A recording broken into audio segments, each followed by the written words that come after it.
Hi team, welcome to the session on Coffee with Prabh. And this special coffee, we're talking about CISSP Masterclass powered by InfoSec Training.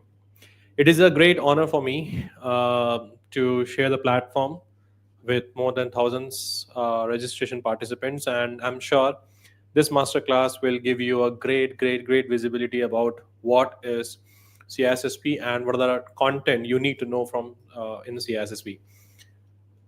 See, this is not a kind of a detailed masterclass, but at least it will give you a high level overview about the contents that we have.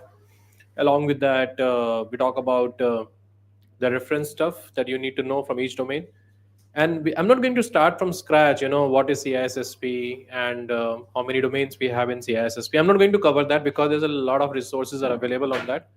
Here, my agenda is to cover the content, which is basically a domain specific. And let's get started. Huh? Are you guys excited? Share your viewpoint on the comment box, because this video can be a great viewpoint for those people who are preparing CISSP and they want to see this video as a last minute preparation. If I'm audible, please type yes in the comment box just to make sure we are on the same page.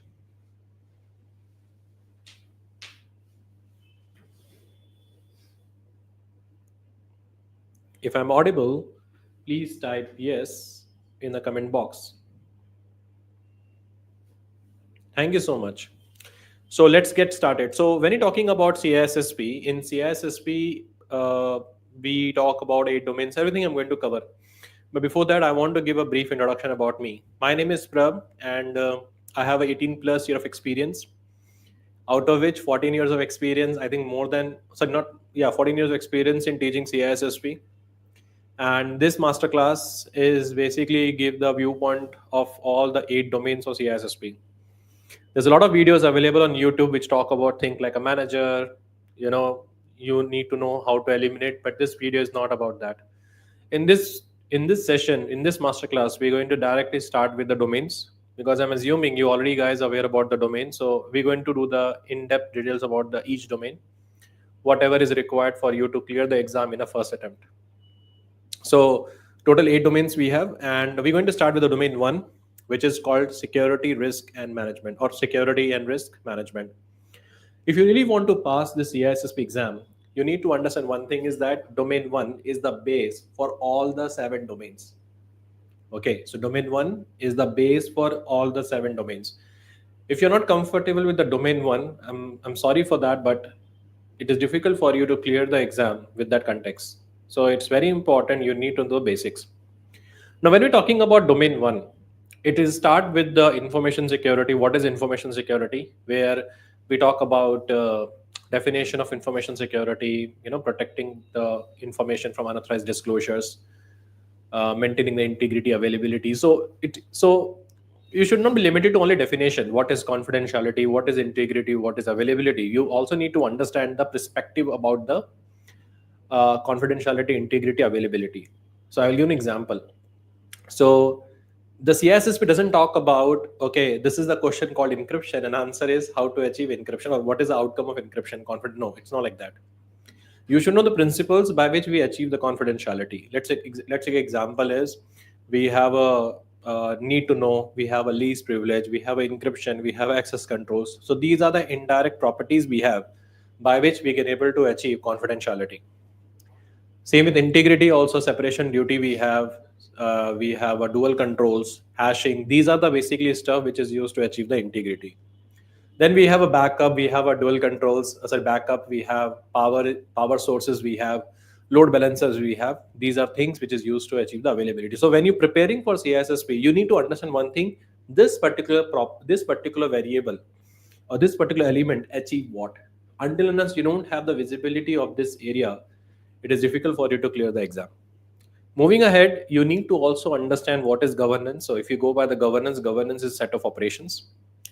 You can see the parenting governance in your house, how the parents creating a rules and regulation for the kids and everything. So you should know what is governance. Governance set of operations. So in the governance, we have one section called as a security governance. So one thing always remember: ultimate goal of security governance is to enable the business. Security governance is not introduced to disable the business, it is introduced to enable the business. So you should know what is security governance. And without senior management approval, security governance cannot be implemented in the organization. And when you're working as a CISSP consultant, you should know about how to enforce security governance in the organization, which is starting with first step is vision and mission of the organization. Then we talk about the strategy, we create a strategy. Then we talk about the tactical, and then we talk about the operations. Moving ahead, you need to understand the sequence. Okay, so first step is strategy. Then we create a policy to support the strategy. Then we talk about the program cover your tacticals activities and all that. And then we talk about the operation, which is a list of activities we have. So you should know this. So strategy is a high level plan. Tactical plan is a mid level, which talk about the detailed controls and everything. And then we talk about the operations, which talk about how to implement those controls in the organization level. So you should know this. Okay. Now, when we're talking about the security governance, we also follow some role hierarchy.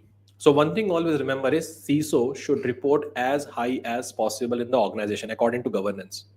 CISO should report as high as possible in the organization, because if he report to CIO, if he report to CTO, then there will be clashes. He unable or she unable to present his viewpoint to the board and management. So it is very important that you should talk about the CISO perspective. What should be the ideal reporting of CISO? And always in one thing from CISSP point of view is security officer or CISO is responsible for security, responsible for implementing security. Okay, but if the question talk about who is accountable for security, then answer is senior management. But if the context say that who is responsible for security overall, so not overall, it means who is responsible for security, then answer is everyone. So everyone is responsible for security. CISO is responsible for implementing or accountable for implementing information security. But overall accountability of information security will go to as high as possible in the organization. Let's take an example. We have a board, we have a senior management, we have a, yeah. So if you have option of selecting senior management board, select board or director as a most important answer. Moving ahead, when you're talking about this domain, talk about due care and due diligence. It's very important for you to know the thin line difference between the due care and due diligence. How to understand that? Due care is an activity that you carry in the organization, but to perform that activity, before that, you do some homework. You do some review just to validate everything on the same page. So that is called as the due diligence. Let's take an example. You are hungry, you want to have a food on time. That's a due care. But before taking any kind of food and all that, you verify the expiry date and everything. That's a due diligence. You have to go to one place on a particular time. You have to reach on time. That's a due care. But verify the time limit, everything, petrol is there in the car, fuel is there. That's your due diligence. So you should know the thin line difference between the due care and due diligence. Moving ahead, in this domain one, security risk management, we talk about security policies, standard, procedure, guideline. It is very important to, if you want to build a foundation, okay, of security governance, the policy is the backbone. Policy is basically the most important backbone of the governance. Even if I'm shortlisting any MSSP and I want to understand the maturity of a security governance, so I should know their policies, because policy talk about the culture, policy talk about the maturity, policy talk about the visibility. So that's a very important part. And policy always a strategic in nature. So I'll give an example. Okay, hey guys, every system should be protected with the password. So it's a very high level statement I said. So that's called as a policy. So employee ask, okay, How to protect my how to protect my system with password? What should be the password? So password should be 8 character. That is called standard, right? Okay, but how to create a 8 character password? I have to go to start, setting, Windows, and I have to set the options to set the password of 8 character. That is called procedures. You guys never use family name, partner name in your passwords. That is basically called as a guideline. So three things are always mandatory in nature: standard, policy, and procedure. Which is optional in nature is guideline and baseline. So if you take a reference of baseline here, baseline is always used for the hardware configuration security settings. It is always used for the operating system security settings. It is used for technology hardening. So in this case, I will say minimum alpha, numeric, and special. This is the minimum character I need in the password. That's my baseline. So always remember one thing: any kind of a program you want to introduce in the organization, it should be backed and supported by the policy. Policy created by the security professional, which is part of his due care, and senior management should approve the policy, which is part of the due diligence and their due care. Always remember one thing. And policy need to be reviewed annually. Moving ahead, who is the weakest link in the organization? Need your answer in the comment box. I'm checking the comments. According to you, who is the weakest link in the organization? Who is the weakest link in the organization?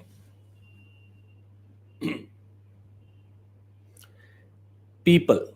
People are the weakest link in the organization, right? Agree?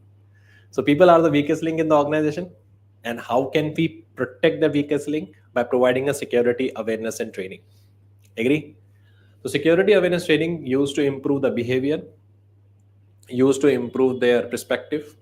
And always one thing, ultimate goal for us to conduct the awareness training to the employees is to improve their behavior and make them aware about their responsibility.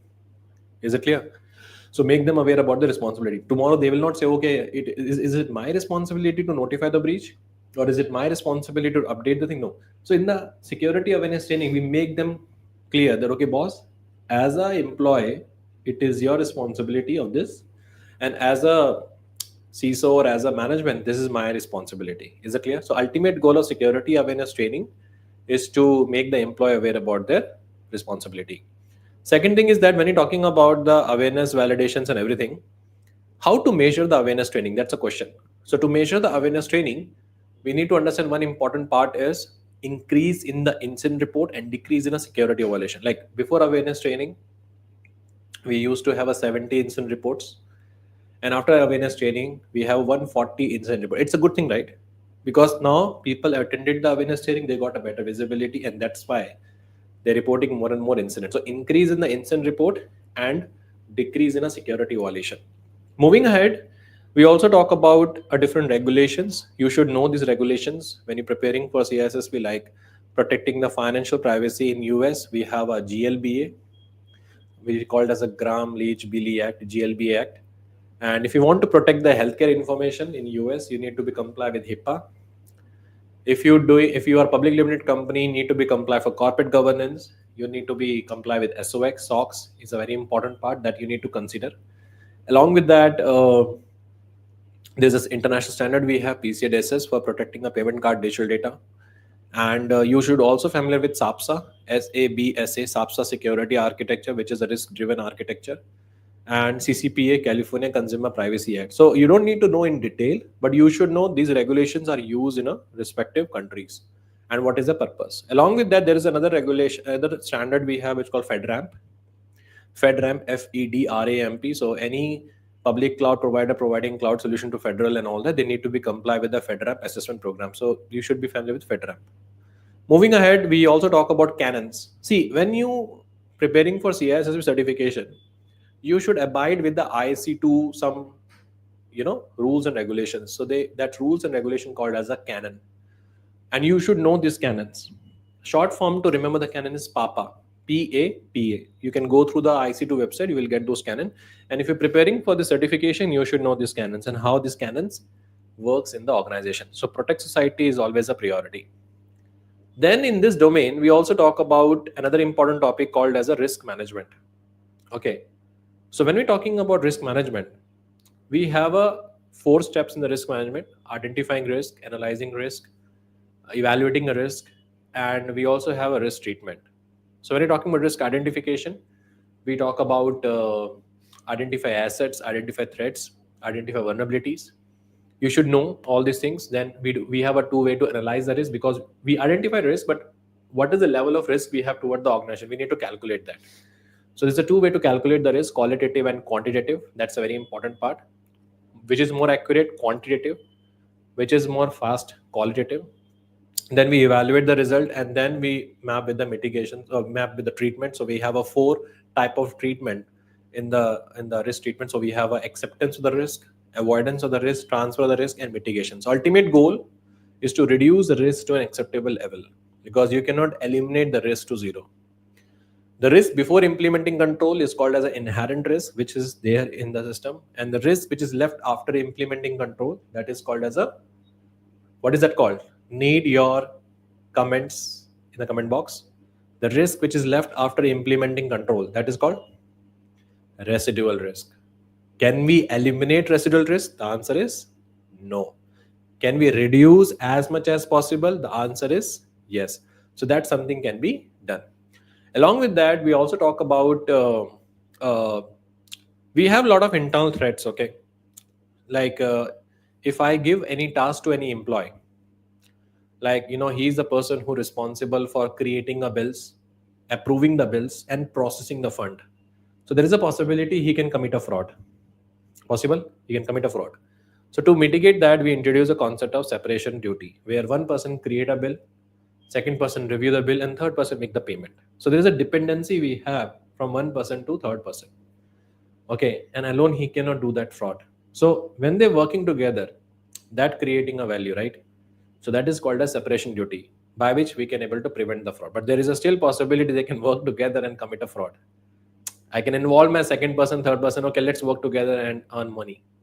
So to overcome that, we introduce a further two controls, which is called as a mandatory vacation. Mandatory vacation, where the person will be away from a workplace for a while, and second is called as job rotation. So which one is most effective? Job rotation, because person is moving from one position to other positions permanently. Moving ahead, we also talk about in the domain one control. So we have a three type of controls. We have a physical control, something you implement physically, something you enforce technically, like firewall technical control, and something you do by sending emails and all that policies and everything, which is called administrative control. So as a CISSP candidate, you should know these three type of controls. But how we enforce these controls? These controls are enforced in a seven functions. It means if I have a firewall, what is the nature of firewall? Firewall is preventative in nature. So we have a different functions of each type. So we have a first called directive, deterrent. Okay, we have a preventive, we have a detective, we have a corrective, we have a recovery. So you should know all these things. So always remember one thing: when we say controls are further overall classified in two parts, safeguard and countermeasure. So your physical, detective, and your deterrence controls or directive control, these are comes under the category of safeguard, and your corrective and recovery comes under the part of countermeasure. So you should know these things. Moving ahead, we also talk about the perspective of threat modeling. You should know what is threat modeling. Primarily, threat modeling introduced in the design phase of the SDLC. So that's a very important part. So if you get any kind of a perspective about in which particular stage we introduce threat modeling, the answer is threat modeling introduced in a design stage. Do I need to know threat modeling frameworks? Yes, you should know threat modeling frameworks, which is called as a STRIDE. STRIDE. STRIDE is very important for you to understand. S for spoofing, T for tampering, R for repudiation, I for information disclosure, D stand for denial of services, E stand for elevation of privilege. Ultimate goal of doing a threat modeling is to identify threat as early as possible in the organization. Okay, and we use this for the application development and all that. So whenever any requirement comes, we understand the functional requirement, we design the entire application on a paper, and that concept is called as a data flow diagram. And then on that we add a threat modeling. Okay, so we map, okay, if the website is hosted on the cloud, if tomorrow website is down, what is the impact? Availability. Someone gain access to your resources without a permission, or it can escalate privilege. That's called principle of least privilege. So all those things happen in this scenario. So you should know stride. Further to that, another interesting thing which is very very important for your to understand is which is called as a service level agreement, service level report, and service level requirement. So when you do any kind of an agreement, the first thing what you do is requirement, understanding the requirement. Like you reach out to me, you said, Prabh, I'm looking for CISSP training. When okay, we provide CISSP training. What is your expectation? I'm looking for weekend training. Make sure it's for 4 hours. So this is the requirement I collected from you. That is called as a service level requirement. Okay, service level requirement. Then we agree. Okay, we have a weekend program 9 to 1. That is called SLA, service level agreement. But does it deliver what I agreed? That's called service level report. So you should know this. Another interesting topic which is there in the CISSP, which is called a third party supply chain management. See, when you onboard any vendor and all that, you do the assessment of the vendor. You do the proper assessment, because tomorrow, see, right now you're taking training from InfoSec Train. We are using a third party platform for the online meeting. If the online meeting platform is down, who is answerable? I'm looking for the comments. If you attending my online training through the online platform, if the online platform is down, who is answerable for that? Can I see your suggestion in the comment box? Can I see your answer in the comment box? If you're taking a training from InfoSec Train and if the platform is down, live example, if LinkedIn is down, who is answerable to your downtime? Is it LinkedIn or is it InfoSec Train? I'm waiting for the comments.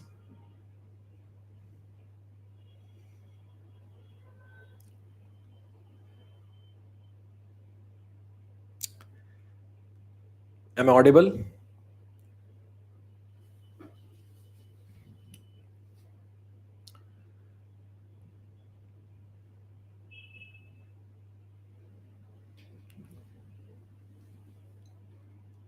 Okay. Can you just scroll down the comments?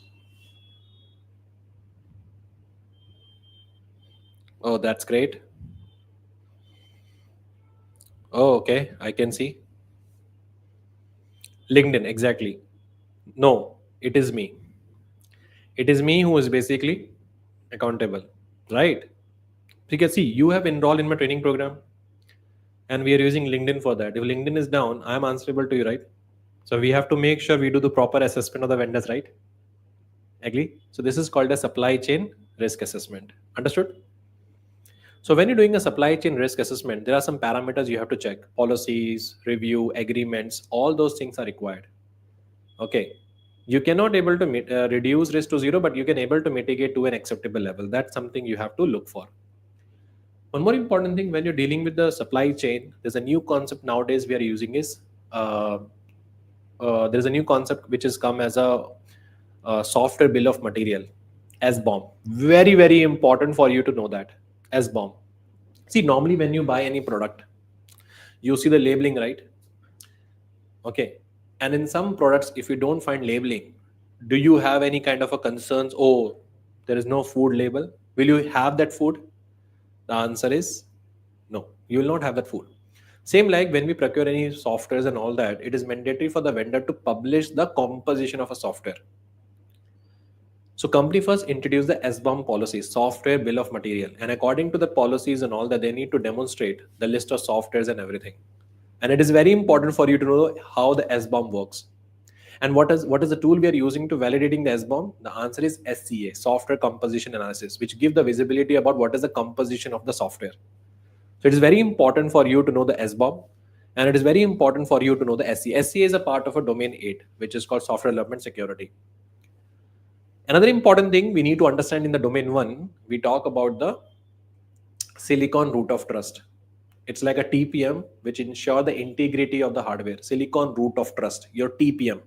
So when you procure any product, how you ensure it is not been tampered? So you see the seal, right, in the product. They say, no, if the seal is broken, do not accept. Agree? So same like when you procure any electronic components and all that, how you verify the electronic components integrity. So there is a called as silicon root of trust. In layman term, in your laptop, you have a TPM chip. Whenever you start your laptop, TPM will basically verify the integrity state and then it load the operating system. So Silicon Root of Trust ensure the product is not been tampered. And it is very important for you to know what is Silicon Root of Trust. Further, another important section which is very, very important in the domain one, you should not miss is BCP, business continuity process or business continuity plan. So you should really understand thin line difference between BCP and DR. BCP talk about how to continue, how to sustain the business in the case of disaster. But the disaster recovery plan talk about how to recover the IT services in the case of disaster. That is the difference between BCP DR. So you should know the steps in BCP. So first step is create a policy. There's a dedicated video I made on YouTube. You can type YouTube step-by-step process of BCP. You will see the steps of the BCP. Okay. So when we're talking about CISSP, BCP steps, the first step, if you want to introduce any kind of a program in the organization, what is the first thing we need? Need your answer in the comment box. If you want to build any kind of program, if you're introducing any kind of program, what is the first important thing required?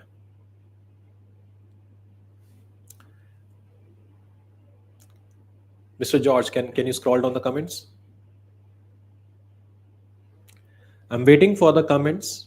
If you're introducing any kind of a program in the organization, what is the first thing? We need a policy. Remember? Hello? Agree? We need a policy. Policy basically backed and support the program.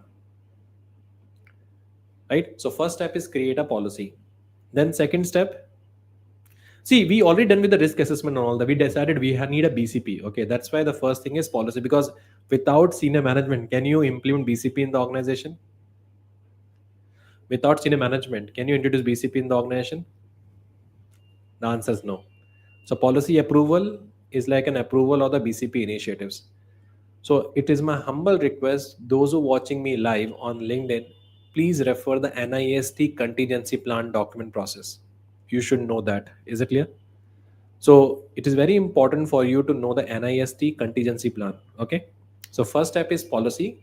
Then we do BIA. In the case of disaster, is it possible for me to protect all the resources? The answer is no. So BIA helped me to prioritize what is important, what is not. Let's take a one example.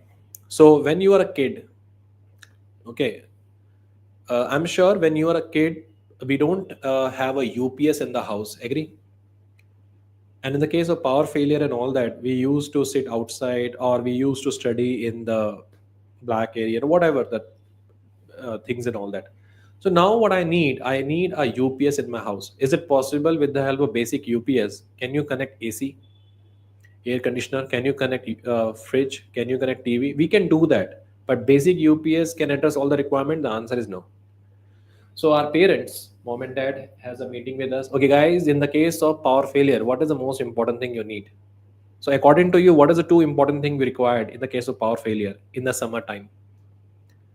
The answer is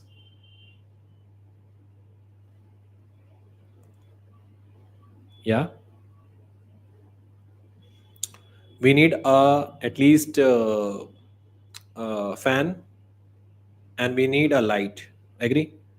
So it means in the case of power failure, this should be continued. Agree? So we do BI there also, business impact analysis. So we prioritize what is important for us. We identify the critical processes are education of the kids, and that must continue. And that is can be backed and supported by fan or light, electricity, basic electricity. So UPS has been finalized based on the requirement, and we use a UPS. So have UPS is like a contingency plan. So in BIA, the outcome BIA helped me to prioritize what is important, what is not important. Is it clear? Now in the BIA, we have a three metrics: MTD, RTO, and RPO. MTD stand for maximum tolerable downtime. RTO stand for recovery time objective, and RPO stand for recovery point objective. You should really understand all three metrics. What is MTD, what is RTO, and what is RPO. So when we talking on MTD talk about the acceptable downtime, which is agree with the customer. Like customer said, okay, I am okay for the 2 hour of downtime. Make sure it should not go beyond that. That is the MTD. So now my goal is to make sure I should resume the service within that 2 hour. That's my RTO, recovery time objective, the time I take to restore the services. But what is the acceptable data loss in the case of disaster? What is the acceptable data loss in the case of disaster? That is basically called as a RPO, recovery point objective. So one thing always remember is MTD and MTD and RPO. You need to be agree with the business owner because they basically have a matter of cost. They are the one who finally approve the business. And RTO you set based on the MTD. So RTO set by the operation team. So first step, create a policy. Second step, you do the BIA. BIA help you to prioritize what is important, what is not. Then third step, you create a contingency, proposals and everything. You submit the proposal, you submit the strategy plan and everything with the management. Once the management basically approve, then you create a DR plan. And once the plan is created, you will implement the plan. So second part of that, we're going to cover in domain 7. So one thing you need to understand is domain 7 is the second part of the domain 1. So this is all in the domain 1 you should know while you're preparing for CISSP. Hope you find uh, the domain 1 session informative, and I'm sure you got some new insight on the domain 1.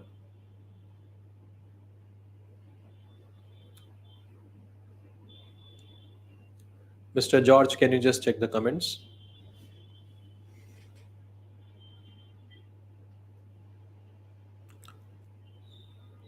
Okay, can we move ahead on domain 2, guys?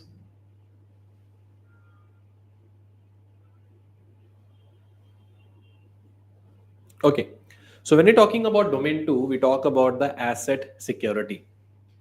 Okay, asset security. Now, asset security is a small domain, but consider this is the most important after domain 1 because it talk about the basics. Okay, now what is asset? So I need in a comment box your answer. What do you mean by asset? What do you mean by asset? What is mean by asset? Okay, Mr. George, can you scroll down the comments? Yeah. Can we say asset is anything which create a value for your organization or for your life? And we have a two type of assets, tangible assets and intangible assets. Tangible and intangible. So when we're talking about tangible asset is something which physically touch. Example, this is the water bottle. So that is basically tangible. I can touch. Is it clear? But intangible is like a logical in nature. Or let's take example laptop. So laptop is an example of tangible, and the data in the laptop is intangible. So these are the two type of assets we have. So question is how to protect the assets. We protect the asset based on the value of the assets. Value is also two type, qualitative and quantitative. Okay, so if I say this laptop is $70,000 value, so that's called as a quantitative. I cannot give this laptop to anyone because it map with my reputation. So reputation is part of a qualitative. So it's very important to understand his ultimate goal to classify assets is to protect the value of the assets. Understood? That we classifying the assets so we can able to protect the value of assets. That's the goal we have. So you might need to understand the asset classification process. So first step is asset discovery. Second is identify the value. Third, based on the value, you classify the asset and then you apply the controls based on the risk assessment. So this is the complete step-by-step process we have that we are using. Now, when it comes to domain 2, asset security, one interesting topic you should really understand is the data lifecycle. Create, store, use, share, archive, destroy. So these are the 7 phases of data. Create, store, use, share, archive, and destroy. So these are the 7 phases we have in the data. And we classify data in the create stage. Then another important topic we have in the uh, domain 2 is called privacy. Very, very important topic. So what is the difference between the privacy and secrecy? I need your answer in the comment box.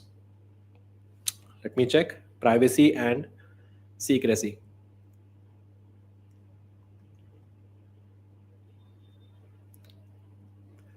Privacy and secrecy. See, privacy is a state of information which deal with individual privacy, and secrecy is a state of information deal with the enterprise. That's when the enterprise we say top secret, secret, and all that. We never say top privacy, privacy, and everything. Is it clear? So that's something you should know. So when we're talking about data privacy, okay, in the organization, data privacy protect by the help of regulations.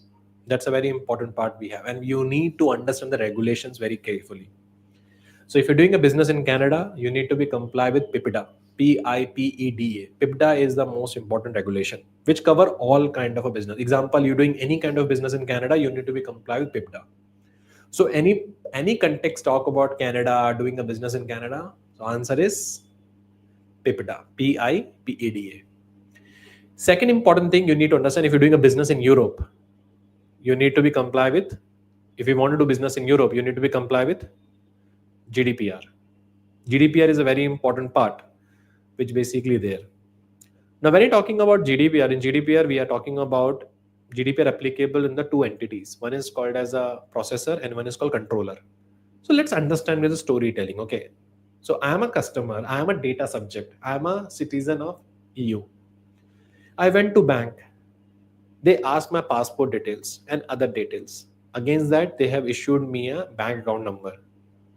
But problem is that bank is using some third party SaaS, and in that they store the data, my data. So in this two scenario, so bank is called as a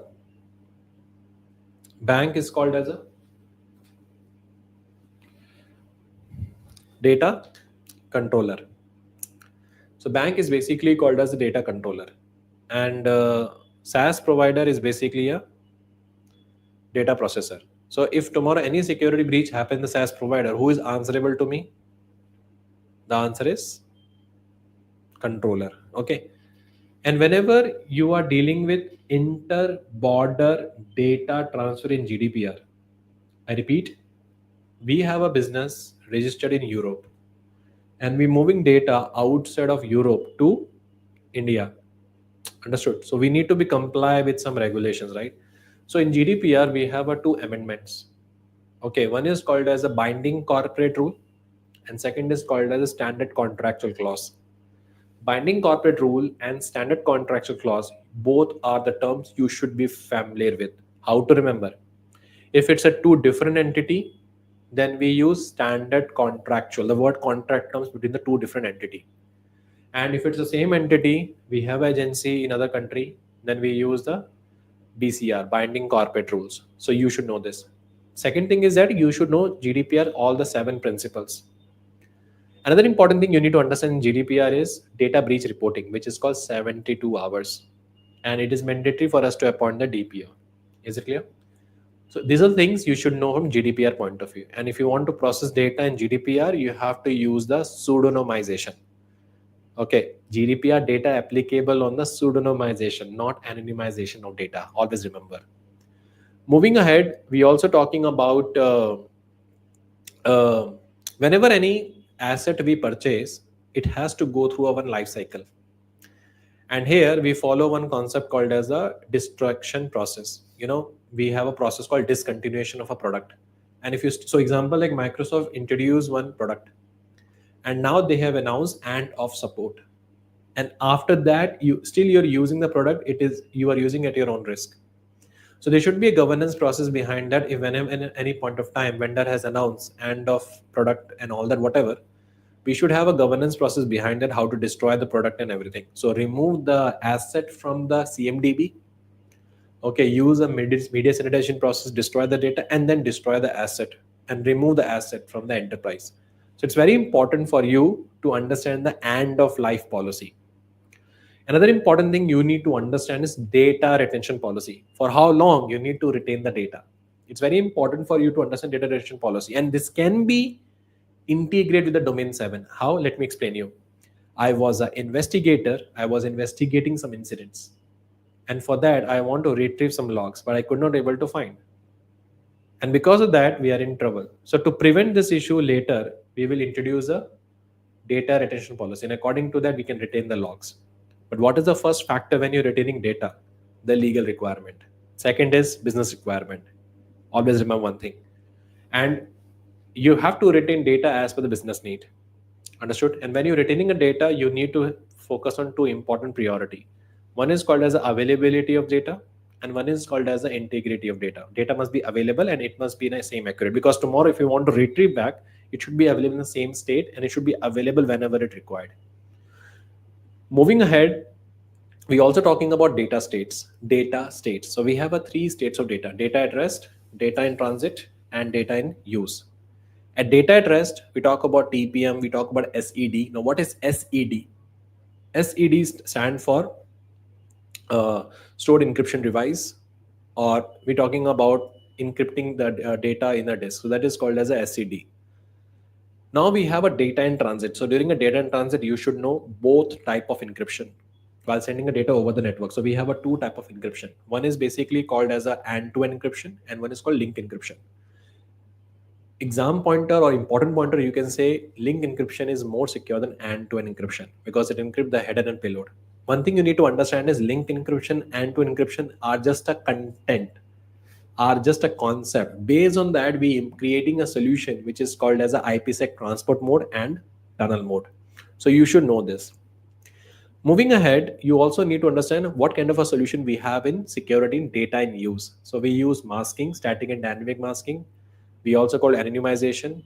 We call it as pseudonymization, and we also use another concept which is called as a uh, uh, another important part we called as a this one, which is called as a tokenization. So if you want to replace the complete data with some random value, because you don't want to take any kind of a risk while sending data over the network, we use tokenization. And the best example is the payment card industry.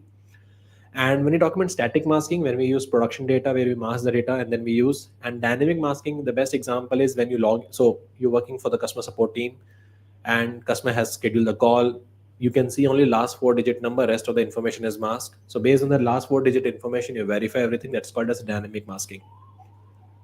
Very, very important part in domain 2 is called as a media sanitization process. It's very important for you to know the media sanitization.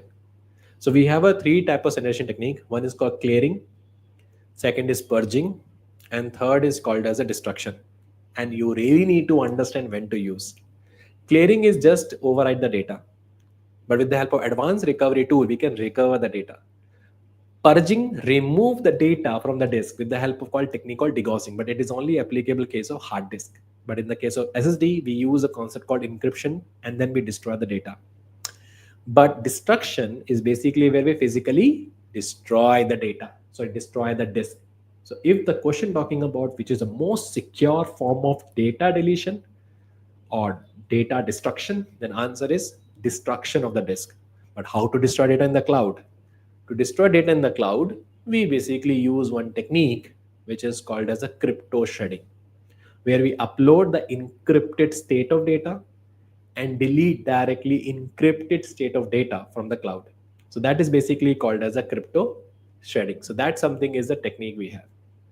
So I repeat again, three type of media sanitization technique you should know. Clearing, when we want to reuse the disk. So we override the pointers and reuse the disk. You don't want to use a disk, you want to give for vendor replacement and all that, then you degauss. But that is only applicable in the case of hard disk drive, because hard disk use a magnetic field to store the data. And degausser use a magnetic field to remove the data. But after that, you can't reuse the disk. And third is called as a physical destruction of the disk. So this is all in domain 2. So let's take a 5 minutes break, and then we'll start the domain 3, because domain 3 required some energy and some level of concentration. Thank you. And meantime, if you have any doubts, any questions, share your comments, share your suggestion in the comment box. Definitely after the session, I will look out for that and will reply. Thank you.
Hey guys, I'm back.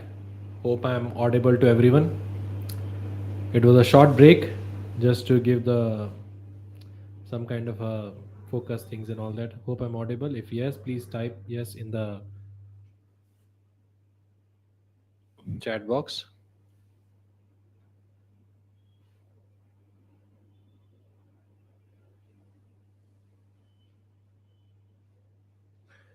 Saurabh, we have a session for another 1 hour.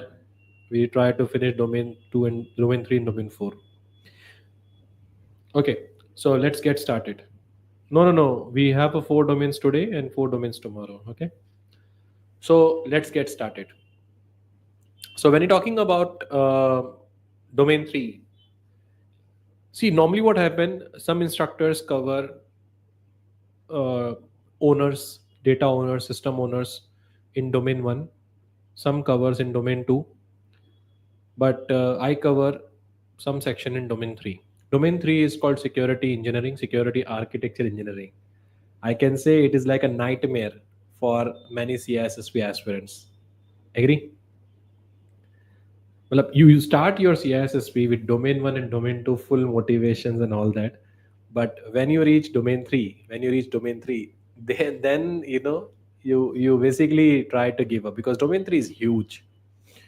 So I will just going to break down the domain 3 into 4 sections. One is introduction, second is cryptography, third is physical security,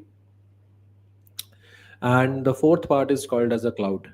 Okay, so first start with the introduction. See, domain 3 is all about building products. Example, I join one product company. Okay, so how to design the solution, how to develop the solution, so how to build the solutions, what is the framework we should follow. So everything end to end is covered in the domain 3. Domain 3 first start with the security design principle, okay, which is called security architecture engineering, in which we talk about economy of mechanism, privacy by design, and open system, closed systems. And another important thing we talk about is zero trust architecture. So if you're preparing for the CISSP, please give attention to these 4 design principles. Privacy by design, like how to introduce privacy from design stage. Then the second most important part is basically called as a uh, second part. We basically talk about zero trust architecture. And one principle you have to remember in zero trust architecture is no trust but verify. So when you are working with a dynamic workforce and all that, people are joining from multiple locations, make sure we should implement the zero trust architecture. Not only you should know what is zero trust, but you also need to understand how it works. It's very, very important for you to understand. Third important thing is called as a open system, closed systems, and the fourth part is called as a economy of mechanism. The best example of economy of mechanism is your Gmail. You log in once, access all the resources, right? That give the freedom to use one credential to access multiple resources. Second most important part in the domain 3 we have is called as a processor. So you should know different type of processor: multiprocessor, okay, microprocessor, multitasking. So you should know all this, multi-threading. So you should know different type of processing. It's very important for you to understand. Then another important topic called race condition, where the multiple subject try to access the one object. So there's a possibility one unauthorized subject can able to access the other subject's data. So race condition is there. You should also need to understand how the electronic emanation works. Okay, and what is the countermeasure to prevent the electronic emanation, like Faraday cage, white noise. Okay, it's very important for you to understand. Moving ahead, one important thing you should not skip while preparing for domain 3 is called as a attack surface analysis. Okay, and the best way you can reduce the attack surface is reduce the functionality, because if you increase the functionality, okay, you're increasing a functionality, you're increasing the attack surface. And if you're decreasing the functionality, you're decreasing the attack surface. Always remember one thing: keep enable only those functions which is required for the business. That's a very important part. So attack surface analysis is very important. Another important thing we talk about here is the second most important part is you should know the concept of security model. Security model is a very important part. And when you're talking about the security model aspects, you should know about how the overall things work. So let's take example about the security model, like let's take example of Bella Padula. We have a Biba, we have a Clerk Wilson, and the most important part, we have a we have a Brior Nash. So it's very important for you to understand all four models: Bella Padula, Biba, Brior Nash, and Clerk and Wilson program. So these are the four security model. Okay, you should know. It's very important. I repeat again, if you're preparing for CISSP, it is very important for you to know all the four security models. Security model is basically all about how the subjects coordinate with the objects. I repeat, subjects coordinate with the object. Is this clear? Subject coordinate with the object. Okay, is my screen is visible? Am I live? Can you see my face? If yes, please type yes in the comment box. Can you just check the comments, George?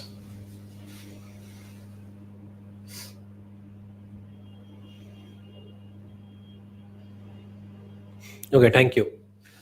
So when you're preparing for domain 3, as I said, security model is a very important part. So four important security model you should know. What is security model? See how the subject coordinate with the object.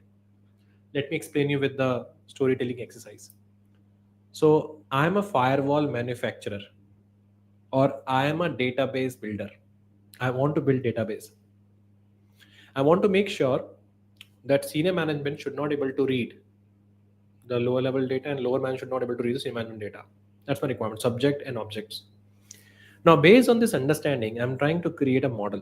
I'm going to adopt the model which give this kind of a reference framework. So security model is nothing. It is like a guideline, a reference parameter that I can adopt while building a database. Is that clear? Now, when you're talking about security models, we have a four security models, and it's very, very important for you to know that. And that's why I have created a dedicated coffee shot on the security model. The first security model is called as a the first security model we called as a Bellala Padula. So if you get anything about first model focus on confidentiality introduced in Department of Defense, answer is Bellala Padula model. And they talk about three rules: no read up, no write down, and star property. Read and write on the same level. While you're preparing for the certification, you should know all three rules. And to understand more in detail, you have to check my coffee shot. It is there. Second model focus on integrity to ensure data should be processed in a correct order without any unauthorized modification.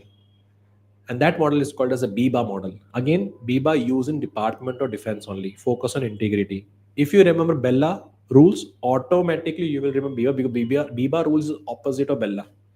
Now Bella say no read up and no write down. Biba is opposite of that. So when we talking about Biba basically talk about no write up and no read down. It means higher subject cannot read the lower subject data. So that's something you should know. The third model is called as a Clerk Wilson. It was a first kind of a commercial model focus on separation duty, which is an extension of Biba. It is an extension of Biba focus on integrity, which enforce separation of duty. So that is basically called as a clerk. How to remember clerk word used in a bank? That's called separation duty, which drive the conflict of interest. And the fourth one is basically called as a this is called Chinese wall. Chinese wall, where we have to make sure that one side of the person cannot see the other side of the wall. So any question talking about conflict of interest and all that, we are using the Chinese wall. So let me take one example here. You are working in the DevOps scenario, and you want to ensure the development team should not have access to the production team, and production team should not have access to development team. So which kind of a security model you apply? Clerk Wilson or Brior Nash? Sorry, Clerk Wilson and Brior Nash, which is called Chinese wall. The company has given you tasks that you want to build the SDLC development and everything. So how you basically segregate that?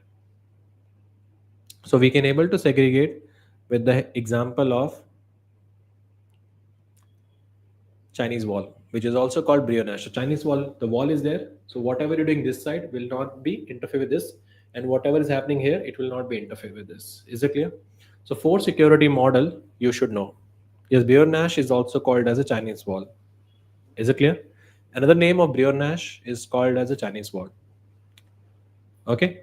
So again, I'm telling you four models. Why I'm giving more attention to this? Because it's very, very important while preparing for the certification. Bella, Biba, Clark Wilson, and brioche. Next is when you, so tomorrow you build one firewall and you want to sell that firewall in the market. Okay. So you need to do the marketing. Will you hire a Sunil Shetty? Will you hire a Jackie Chan? Will you hire a Tom Cruise? Hey, promote my firewall. Will company will buy the solution because it is endorsed by Sunil Shetty or Jackie Chan or other actors? Do you think so? Just imagine, Jennifer Lopez selling a firewall or Tom Cruise selling a DLP. Is it possible? The answer is no. We never buy a solution based on the endorsement of the actors or actress. So what is a parameter based on which we evaluate the product? The answer is common criteria. It is very important for you to understand what is common criteria. So when any vendor want to publish his product in the market, he will first obtain the certification. And for the product certification, we have a standard which is called common criteria. Okay, it is something around ISO 154 something. You can check that. Okay. So I'm sure you get the point here. Okay. So Paras, you can check my coffee shot video, which give the complete visibility about all the four models. Okay. Thank you. Okay.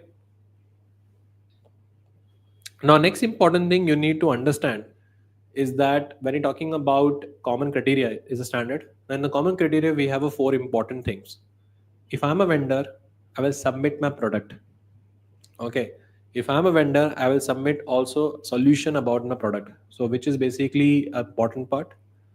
And then the common criteria body maintain the production profile, which is like a benchmark or baseline, which is a minimum expectation they have from the vendor. So when any vendor publishes solutions and all that, they should meet their baseline requirement. So that ISO committee maintain the protection profile. The product that you submit for attestation and all that, that's called TOE, target of evaluation. And the solution paper which explaining how your product meet the protection profile is called as a, I think, security target and all that. So these are things you should know. Okay. Moving ahead, the next module in the domain 3, we talk about the hypervisor security. So we have a two type of virtualization security, type 1 and type 2.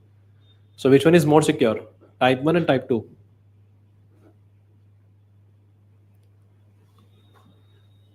Which one is more secure, type 1 or type 2? Need your suggestion in the chat box. Type 1 or type 2? So answer is basically type 1 is more secure. Is it clear? Because in type 1, what happened? We have a hardware. Then on top of the hardware, we have a virtualization, which is called Hyper-V, and then we host the machines. But in the type 2, what happened? We have a hardware. Then we install the operating systems. Then we install the VMware workstation. Parallelly, we run some other application. So which one is more secure? The answer is basically type 1. Okay. So type 1 is very important, is more secure. Moving ahead, another important topic in domain 3, we talk about the cloud. In cloud, we have two things, service model and deployment model. Service model and deployment model. That's a very important part. So we have a three type of service model, SaaS, PaaS, and IaaS. Infrastructure services, software as services, and platform as a services.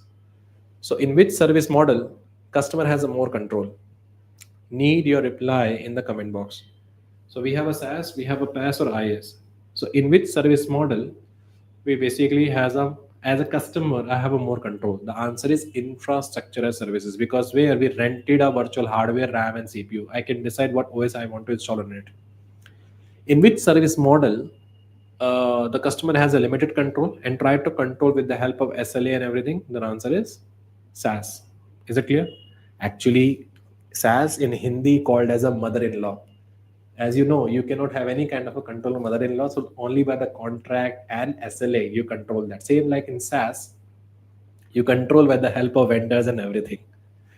Agree? So we need to have some little bit jokes.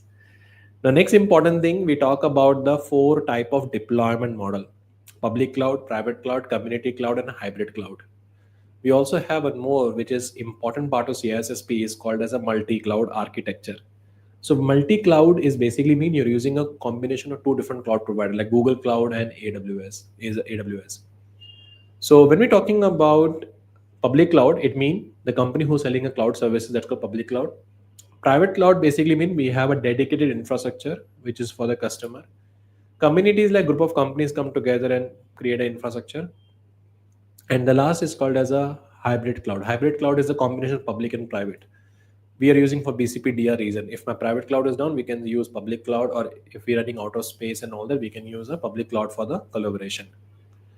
When we're talking about any cloud provider, how you judge he is the ideal cloud provider for me? So we look for some characteristics, and it is very important for you to know these characteristics. The first is called as a on demand. It means it must be available whenever it required. Second is called as a rapid elasticity. I can scale up, I can scale down. Third, measured services. I can able to track how much I'm utilizing. Fourth is resource pooling. Like they sharing an infrastructure. That's why the cost effective.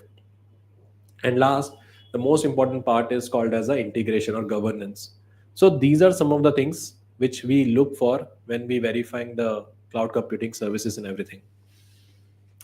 Another important thing we validate here is called as a CASB. CASB is called as a cloud access security broker by which we manage the cloud. That something is part of a CASB. Okay, when you're managing clouds and all that, we use the CASB. So that's something you need to know. Now, moving ahead, who's ultimately responsible for governance in the cloud? Cloud customer or cloud provider? Need your reply in the chat box. Who is ultimately responsible for governance, accountable for the governance compliance in the cloud? Cloud customer or cloud provider? I'm checking the comments.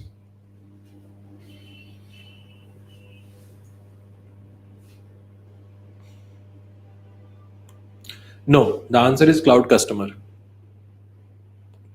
Okay, but physical security is lies with the cloud provider.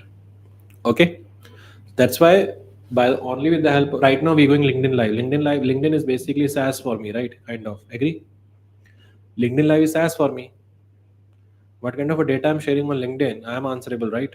So that is why. So cloud provider is responsible for physical security, and the GRC, governance risk compliance, is a responsibility accountability of the cloud customer. Okay, so and physical security responsibility of the accountability of the cloud provider. Now moving ahead, we talk about the new topic called OT and IoT. One thing remember, when you're building a OT security, what is the top priority? Confidentiality, integrity, or availability? When you're preparing OT security and all that, what was your first priority?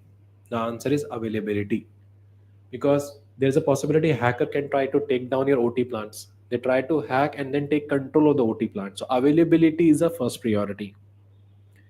And one of the countermeasure to protect your OT infrastructure from other infrastructure is air gap or segregation. Remember, segregation, physical segregation is the best countermeasure, which can be achieved with the help of air gap. Okay. And when you're building a OT security plan, resiliency, able to continue. That is your first priority. Moving ahead, we also talk about cryptography. So you should know what is symmetric, where we use same key to encrypt and decrypt the data. Then we talk about asymmetric, where we use one portion of a key to encrypt, one portion of a key to decrypt, which is called public and private key cryptography. In symmetric, in normal cryptography, we have, I think, two important elements: algorithm and key. So can we say the lock that we are using in the house, lock? Can we say that lock is the algorithm? And each lock has its own logic, agree? And the key that we're using is my key to encrypt the data. Clear? So what is the most important priority for me? Protect the data, protect the key, or protect the algorithm? Need your reply in the chat box. When you're talking about in cryptography perspective and all that, what is my top priority? Protect the data, protect the key, or protect the algorithm?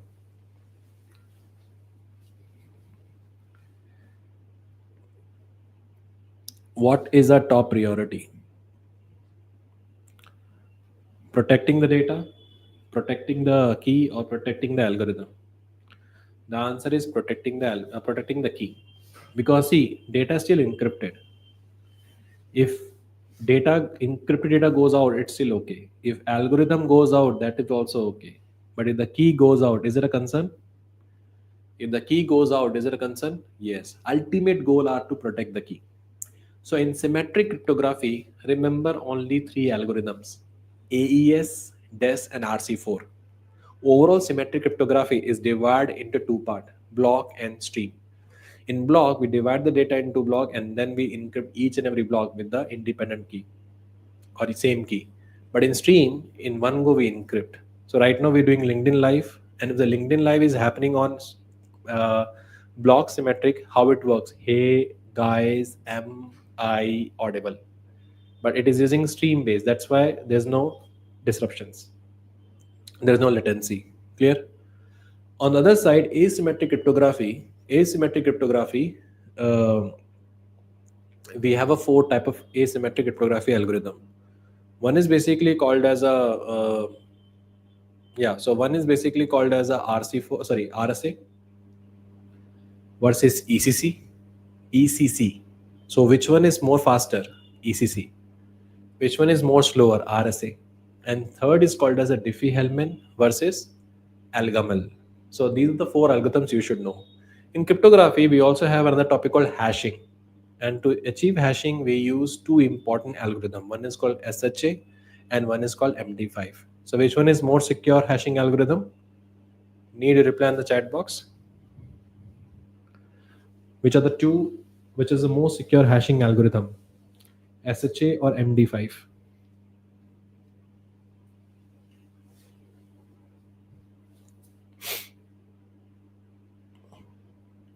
So answer is basically SHA. And how we say it is secure? Because it's generating a more unique hash length. Okay, clear? And what is the key size, starting of key size of AES? It's starting with 128. Whereas this called your DES algorithm starting with 64-bit. But what is the effective key size of DES? 56-bit. 8-bit used for parity value. You should also understand we have an attack in the hashing. Not attack, but vulnerability. And that called as a hash collision, where the two different data can have a same hash value. And how to prevent the hash collision? How to prevent the hash repetition? The answer is salting. So remember that. Okay, salting is basically we use. Okay, so that's something we are using right now. Okay, yeah, SHA also has been depreciated. We have a further version of that. Okay, that you should know. Further to that, we're also going to discuss about PKI, public key infrastructure, in which we have a two type of server, CA and RA. CA basically stand for certificate authority and RA stand for registration authority. See, RA was introduced to offload the work of CA. RA was introduced to offload the work of CA. So if you want to write CISSP exam, where you go to write this exam? Will you go to the IC2 office or you go to Pearson VUE office? If you want to write the CISSP exam, you will go to IC2 IC office or you will go to Pearson VUE office. Need your reply in the chat box. If you want to write the exam, will you go to ISC2 office or will you go to Pearson VUE? Exactly. But who ultimately issue the certificate? Who ultimately revoke a certificate? Who can ultimately cancel a certificate? Pearson VUE. So same like analogy, remember that IC2 is your CA and Pearson VUE is your RA. So who create a certificate for you? Answer is CA. Who issue a certificate to you? Answer is CA. Who does the initial validation and pass the information? RA. So when you're talking about in certificates, certificate was introduced to attestate the public keys and private keys. The primary is public key. Okay, I don't want to get into details of that, but we have a separate video for that. You can check my cryptography video on YouTube. Just type cryptography Prabh, you will get the video why the PKI was introduced. But I will give an example why PKI was introduced. So if you're looking for CISSP training, okay, what is the first factor you will consider? What is the first factor in your mind when you looking for CISSP training, need your reply in the chat box. If you're looking for CISSP training and you want to look for the mentor and all that, what is the first thing you look in the mentor?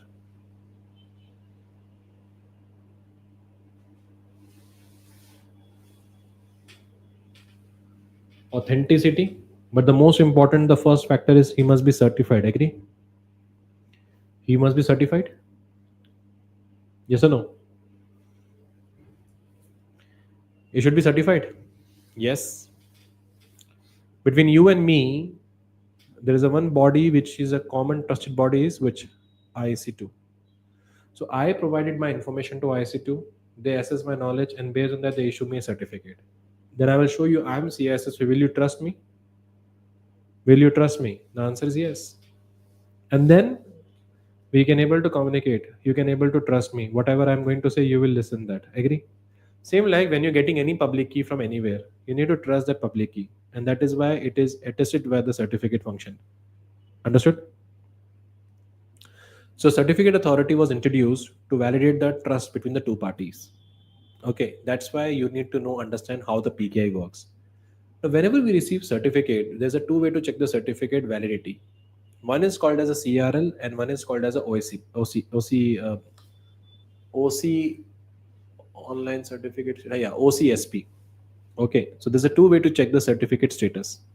So first is basically called CRL, certificate revocation list. So we maintain the list of certificate which is revoked. So we compare the list number with the list. Second is we check online. Okay, so these are the things we have. Further to that, in cryptography, we have a four type of attacks. Ultimate goal of the cryptography attack is to find the key. So we have an attack called a ciphertext only attack, where we only have a ciphertext. We have a known plain text, where we have a ciphertext and plain text. We have a chosen plain text and we have a chosen ciphertext attack. Along with that, we have a birthday attack, which is also called as a collision attack. We have a side channel attack. We're passively analyzing a system computation to find the key. And ultimate goal of all this attack is to find the key. So by increasing a key length, we can able to defeat the attack. Now, moving ahead, we're moving to the domain last part, which is called as a physical security. In physical security, what is the top priority for the CISSP professional? Protect people, protect process, or protect technology? Tell me. In the physical security perspective, what should be your top priority?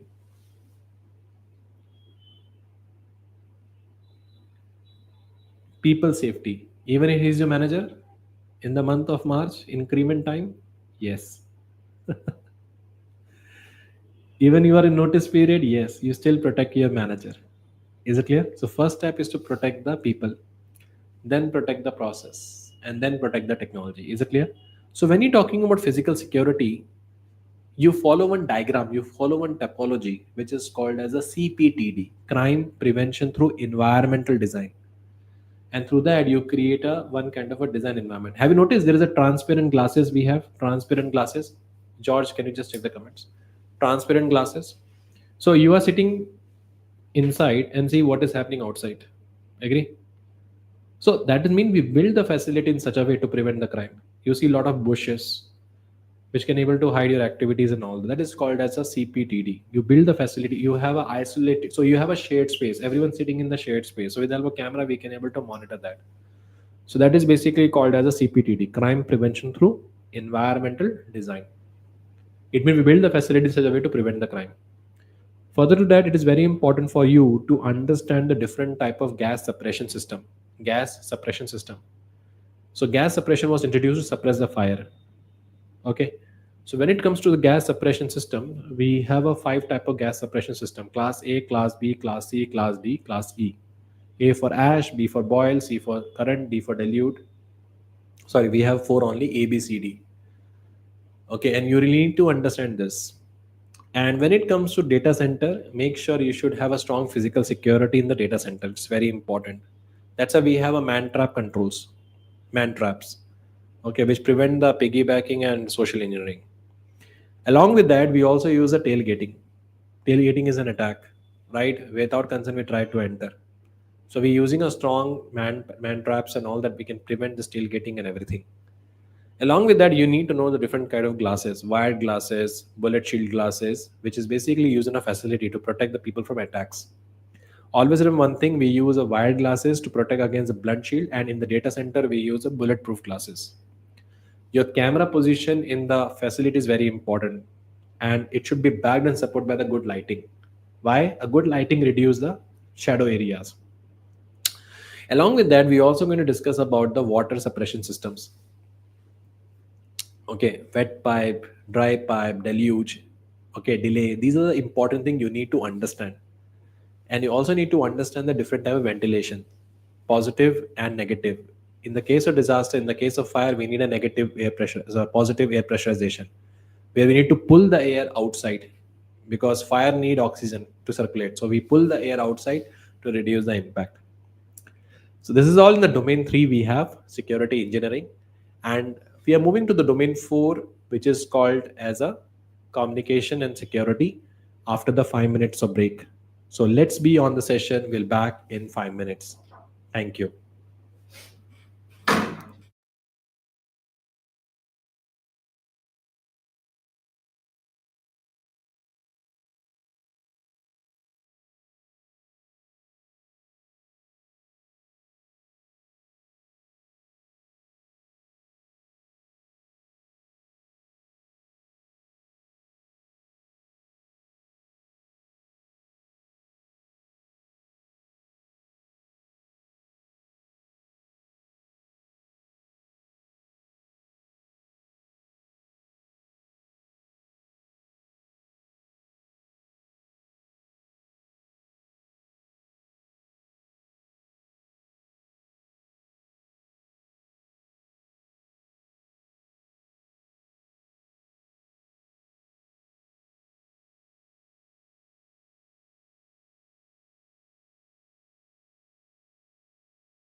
I'm back.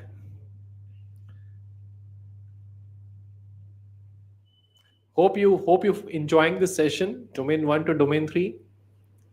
And if you want the similar session of other certification, please type the certification name. We'll try to make a content in a similar pattern. Hope you find this session so far useful. And I'm sure you got some new viewpoint about the CISSP all three domains.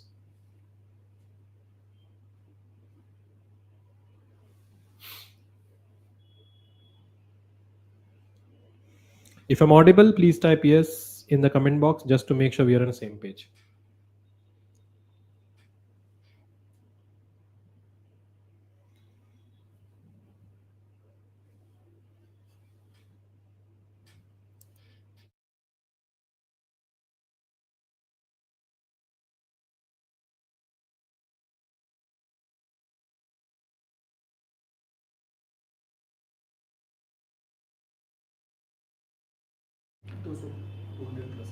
Okay, guys, so let's get started. So domain 4. How many of you always struggle with domain 4? Prabh, domain 4 is a nightmare. Nightmare. Like, it is like a bouncer. How many of you think domain 4 is a nightmare? It's like cannot be over. Yeah. Why don't you make one domain to our video? There is already there, Saurabh. Bhai. If you see my coffee shop, it is more than that. Okay, good. So let's get started with domain 4. Domain 4 is communication and networks, network security. And those who are not from the domain network security background, people say that okay, this is like a nightmare. Hey, Mr. George, can you just check the comments? I know it's bit, yeah. So when you're talking about the domain 4, uh, in domain 4 we talk about we started with domain 4 called OSI model. And how many layers we have in the OSI? I will definitely reply to the comment of GRC career, definitely. Okay. How many layers we have in the OSI? The answer is 7 layers. Okay. So application, presentation, session, transport, network, data, and physical layer. So total we have a 7 layers in OSI model. Agree? So when you open, let's take an example. Okay. So when you open, yeah, exactly. 7 layers we have. So when you open a Zomato app, or when you open any food aggregator app, so when you open the app, you can see list of restaurants and all that. So that is called application layer. They have a functionality which help you to present the data and all that list of restaurants in a precise manner. That is called presentation layer. You select the particular restaurant, that is called session layer. Then you drop down to all the menus of that particular restaurant, that is called transport layer. Right? Right? Please. Okay, so that something is part of a requirement. Then you book the address, you add the house address and all that. That is basically called your data link layer. And then we have a physical layer. So these are things you need to understand. Okay.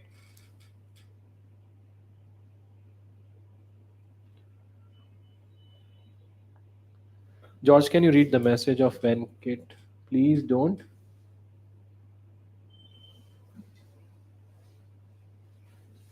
So now when you're talking about OSI model, okay, we as a user, you need to understand about the OSI perspective. So you need to understand how the OSI overall works. Let's say example packet. So packet works on which layer? Network layer. Frame works on which layer? Data link layer. Bits and bytes works on which layer? Physical layer. Message works on which layer? Application layer. So you should really understand the different functions of the validations.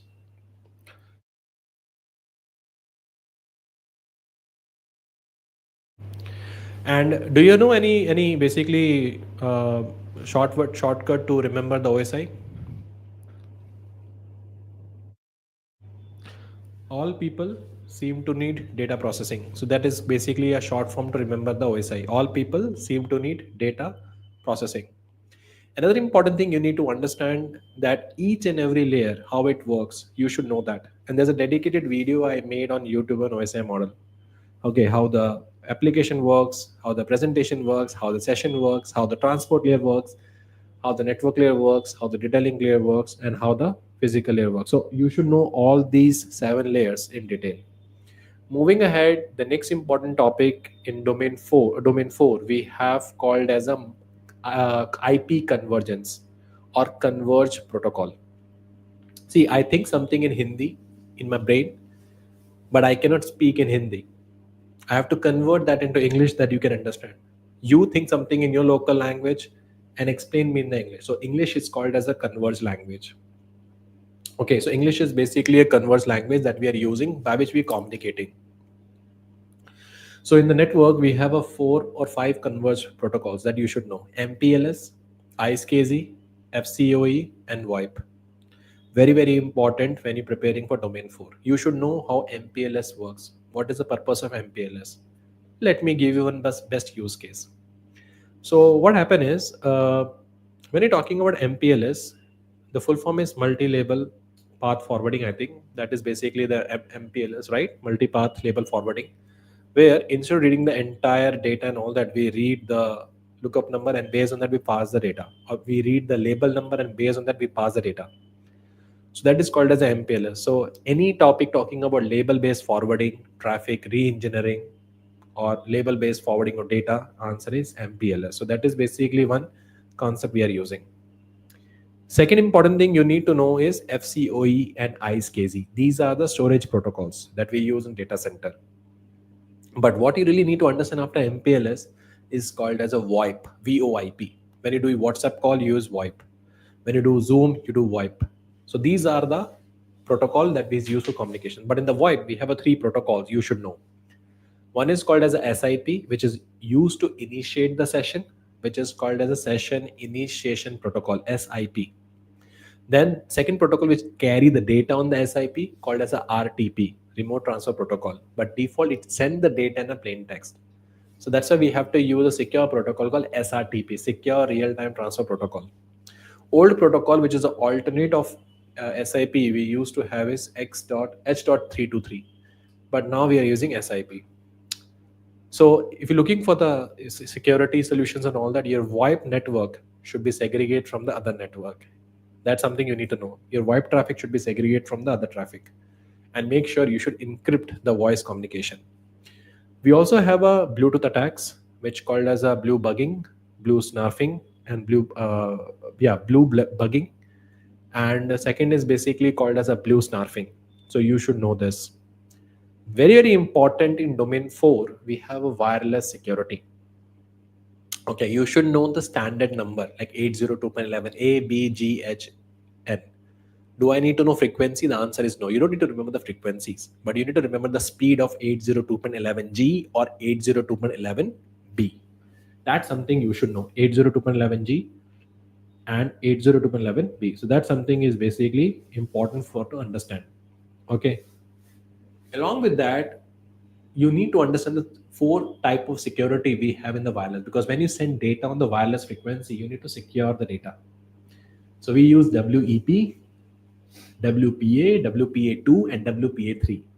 So I need your reply in the chat box. What is the key size of WEP? WEP key size. The WEP key size is 64-bit. WPA is 128. WPA2 is 128. WPA3 is 192.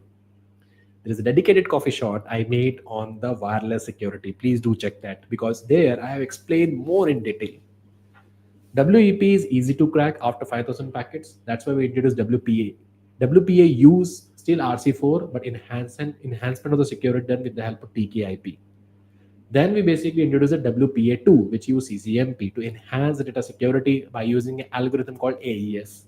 And WPA3 use Dragonfly Exchange and SAE with AES on 192-bit of encryption. So if you get question, which is the most secure wireless security standard? WEP, WPA, WPA2, or WPA3? So answer is WPA3. Further to that, we also going to discuss about the next topic we have called NATing, We have a three type of NAT: static, dynamic, PAT. Ultimate goal of NAT is to hide your public IP from internet. Oh, sorry, private network from internet. And NAT was basically introduced to translate the public IP to private IP and private IP to public IP. That is the ultimate goal of NAT. And another important topic we have called firewalls. The primary purpose of firewall is to protect the organization from external attacks. So we have a four type of firewall. First is called packet filtering firewall, which monitor only source IP, destination IP, source port, and destination port. Then we have a second generation firewall, which work on the circuit level proxy, works on the session layer, and application level proxy works on the application layer, which monitor the session and monitor the content. Application required more consumption and all that, more consumption is required. And then we have a the third generation firewall, which is basically called a stateful firewall, which maintain the information about state, which maintain and filter the information on IP address and port, but maintain the information about the state. And the fourth firewall is called as a next generation firewall. Next generation firewall inspect from layer 3 to layer 7. So when you see, one thing you need to understand, when you go for domain 4, please understand how these technology works, how packet filtering works, because until unless you don't know how it works, you don't know where it works. Example, when I say until unless you don't know what is WEP or WPA, okay, you cannot able to address as a consultant, okay, when to use WEP and when to use WPA. Like packet filtering firewall does only source IP, destination IP, source port, destination port inspection. So where will you place this firewall, before the DMZ or after the DMZ? Definitely I will place before the DMZ, right? So that's something you need to understand. Until you don't know how it works, it is difficult for you to know where it works. Is it clear? Exam test on how it, where it works, but you should know how it works. Understood? Now moving ahead, once we're done with the firewall, we have a next topic called as a NAC, network access control. Very important when you're preparing for certification. So what is NAC? See, post COVID, when you join the office, the company introduced a guideline that everyone should bring the vaccination certificate. And if anyone doesn't bring the vaccination certificate, we move them into this room, and from there he has to work. So same like what happened is, when any device, any laptop or any device comes to the enterprise, they first get scanned by the NAP, Network Access Protection Solution, and they evaluate the configuration of the laptop with their approved health baseline.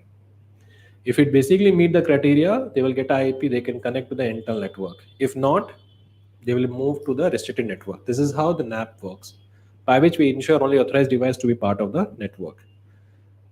So next topic we have called authentication protocol. So we have a three type of authentication protocol: PAP, CHAP, and EAP. EAP has more than 4 variations. First is called LEAP, pure password base. Then we have EAP TLS, which is most secure. Okay. Then we have EAP TTLS, and we have a PEEP. So if you get a question, EAP TLS is most secure form of authentication protocol, and which is less secure is PAP, which send the password in the plain text.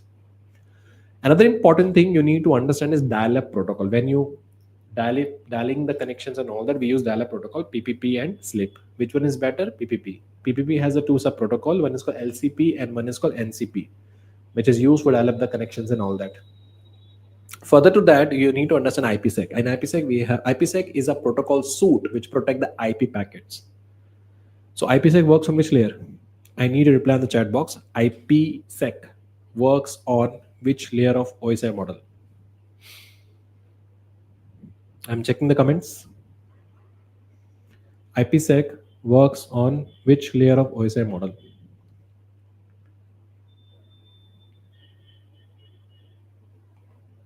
Exactly, layer 3. How to remember? IP works on layer 3. So security of IP works on the layer 3. Agree?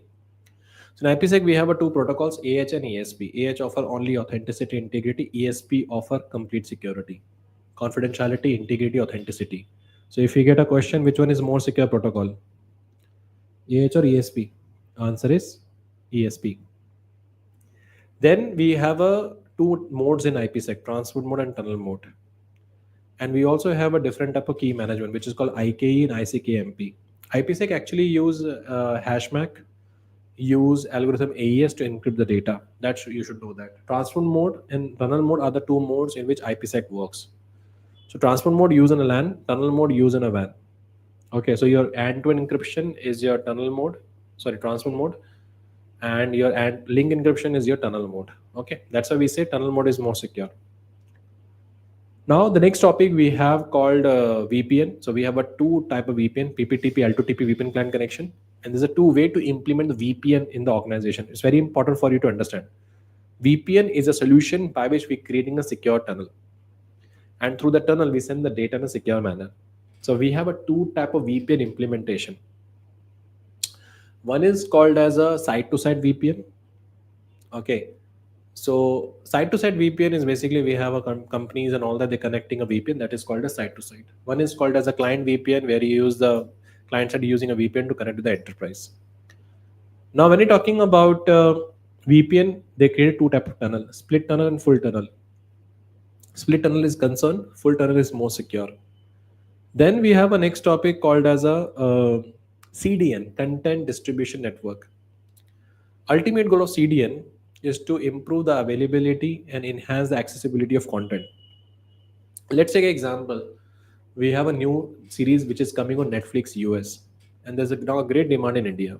So person in India will always send a request to Netflix US server to fetch the content. To prevent that, what happened, we deploy the edge server in India. So customer will contact the edge server and from there he get the content. So by end of the day, ultimate goal is to improve the accessibility of the content. That is basically called as a CDN. Ultimate goal of CDN is to improve the latency, reduce the latency, and enhance the availability. That something is part of a CDN. But one biggest concern is, as the content is highly distributed in nature, managing a confidentiality, legal regulatory is biggest concern. Then we have a next topic called SDN. Very, very important. Very important. You really need to understand how SDN works. SDN basically have a three layers. One is basically application layer, the top, then it's a control layer, and then we have a data layer. The most important layer is control layer. Okay. So the coordination which is happening from application to control called as a northbound API, and control layer to the infrastructure is basically called as a southbound API. See, the purpose of SDN to introduce this, let's take example. Can I run, is it possible for me to run Mac on the Lenovo laptop directly?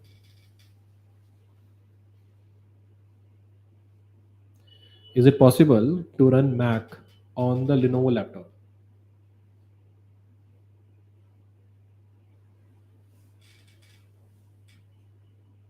Is it possible for me to run Windows on the Mac laptop directly? No. But if I use a VMware, can I run? Definitely yes. So what happened in the enterprise? We have a Huawei, we have a Cisco, we have a Juniper, we have a different routers.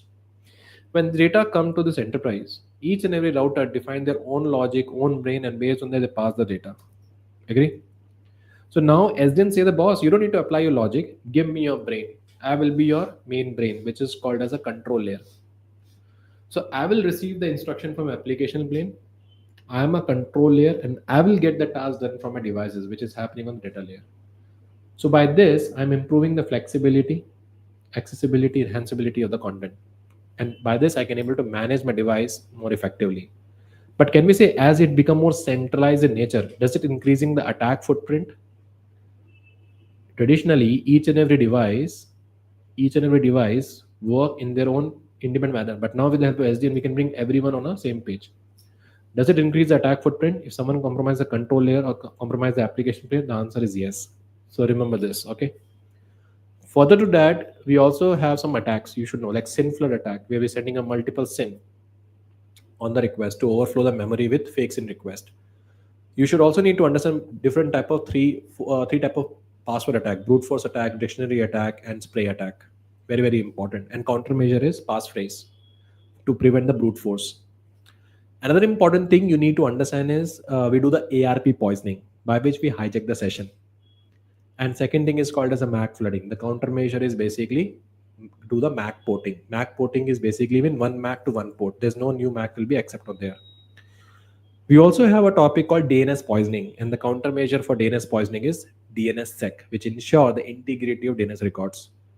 Along with that, we also have an attack called social engineering, okay, tailgating, piggybacking, And the most effective way to reduce this attack is security awareness training. So this is all in domain 1 to domain 4 what we cover in today masterclass. Are you excited for the rest of the 4 domains for tomorrow's session? I know it's a very high level. That's why I said this is just a masterclass which gives the viewpoint about what is CISSP content. So this is all from my side, team, from domain 1 to domain 4. Tomorrow we'll cover the rest of the domain if time permit. Otherwise, we'll try to cover at least 3 domains tomorrow. Okay. I'm sure you find this session useful, and thank you so much for trusting InfoSec Train. Thank you so much for taking out the time for the session. One thing I want to tell you: without you, we are nothing. Your suggestions, your comments is very, very useful for us, and we'll bring more sessions like that in the future. Stay tuned, stay updated. Love and regards from Prabh Nair and InfoSec Train. Thank you so much. Thank you, family. Good day. Bye.